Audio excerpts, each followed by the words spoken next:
एक शाम प्राची टीवी पर सीरियल देख रही होती है, तभी उसकी सास वहां आती है। अरे सीरियल में तो ऐसे मग्न है जैसे आज रात का खाना पड़ोसी आकर बनाएंगे। मुझे पता ही नहीं था आपने अपने बेटे की शादी पड़ोस में भी की हुई है। हैं? मतलब? मतलब इस घर में सारा काम बहू ही करती है, आप तो सिर्फ खर्राटे मारती हैं। अच्छा जी, फिलहाल तो तुम आराम फरमा रही हो, चलो जाओ, ये मेरे टीवी देखने का समय है। हाँ, इसीलिए मुझे भगाया जा रहा है। सॉरी, अब तो बिल्कुल नहीं जाऊंगी। प्राची की इस बात पर दोनों सास बहू के बीच टीवी रिमोट के पीछे बच्चों जैसे छीना झपटी शुरू हो जाती है, जिसके बीच श्लोक भी काम से घर वापस आ जाता है। हाँ, आज मेरी चूहे बिल्ली की जोड़ी किस बात पर झगड़ रही है? अरे तेरी बीवी मुझे टीवी नहीं देखने दे रही। अरे तुम्हारी मम्मी मुझे खाना बनाने के लिए फोर्स कर रही है। अरे वाह, ऐसे बेतुके रीजन पर तो बच्चे भी झगड़ा नहीं करते। अरे मुझे कुछ मत बोल, सब इसने ही शुरू किया है। हाँ हाँ, जैसे आप तो बहुत दूध की धूली है ना। अरे बस दोनों चुप। प्राची जाओ, खाने की तैयारी करो। और माँ तुम छोड़ो, तुम्हें क्या बोलूं, शांति से अपना सीरियल देखो, मुझे दोबारा लड़ने की आवाज सुनाई नहीं देनी चाहिए। ऐसा बोलकर श्लोक वहां से चला जाता है, जिसके पीछे पीछे प्राची भी कुछ न कुछ बड़बड़ाते हुए रसोई में चली जाती है। हाँ हाँ, सासू जी को तो कुछ बोलेंगे ही नहीं, बस मुझ पर ही हुक्म चलता है, खाना बनाओ, जैसे मैं इनके घर में खाना बनाने के लिए आई हूँ।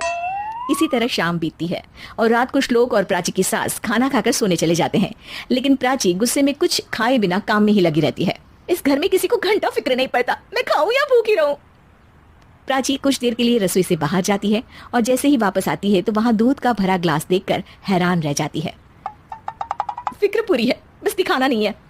प्राची दूध पीकर सोने चली जाती है और अगली सुबह एक बार फिर सास बहू का कार्टून नेटवर्क स्टार्ट हो जाता है। ये तुमने ही किया है। अरे अजीब जबरदस्ती है, मैं बोल रही हूँ मैंने कुछ नहीं किया। दोनों ने मिलकर पूरे घर को पागल खाना बनाया हुआ है। यहाँ कोई नॉर्मल इंसान तो रह ही नहीं सकता, इसीलिए अब पड़ोसी क्या रिश्तेदार भी घर आने से कतराते हैं। और सुन बेटे, तू भी चंगा, तेरी माँ भी चंगी, तेरी बीवी भी चंगी, रिश्तेदार। हाँ जी, आपको नहीं पता क्या, गंगाधर ही शक्तिमान है, रिश्तेदार ही। हाँ हाँ, बस समझ गया। कभी जानवरों जैसे लड़ेंगी तो कभी जुगलबंदी करेंगी। भाई मैं आप दोनों के बीच में नहीं फंसना चाहता। सास बहू की इस मन मौजी जोड़ी से परेशान होकर श्लोक अपना सिर खुजलाता वहां से चला जाता है। चलो अब मैं भी कीर्तन में जा रही हूँ। इस पर जैसे ही सास कमरे में अपना पर्स लेने जाती है तो वहां नाश्ते की प्लेट रखी देख मुस्कुराने लगती है और नाश्ता करके घर से बाहर निकलते हुए कुछ पैसे टेबल पर रख जाती है, जिसके कुछ देर बाद सिलेंडर वाला घर आता है। ओ मोरी मैया, मैं सिलेंडर के बारे में तो बिल्कुल भूल ही गई थी। घर खर्च के सारे पैसे भी मम्मी के पास है और श्लोक से बोला तो उल्टा 4 बात सुनाएंगे। प्राची ये सोच ही रही होती है कि अचानक उसका चेहरा चमक उठता है और वो घर में आकर इधर उधर देखने लगती है। तभी उसकी नजर टेबल पर रखे पैसों पर पड़ती है, जिन्हें वो सिलेंडर वाले को दे देती है। ये सब श्लोक देख लेता है। अच्छा बेटे, इतना बड़ा घोटाला, सबके सामने मैं तेरी दुश्मन और पीठ पीछे तेरी मेरी यारी। इस पर श्लोक एक प्लान बनाता है और शाम को सब एक साथ बैठे होने पर बोलने लगता है। माँ, तुम दोनों की बहुत लड़ाई होती है, इसलिए मैं सोच रहा हूँ कि प्राची को उसके घर छोड़ाऊं, इससे वो भी खुश रहेगी और तुम भी।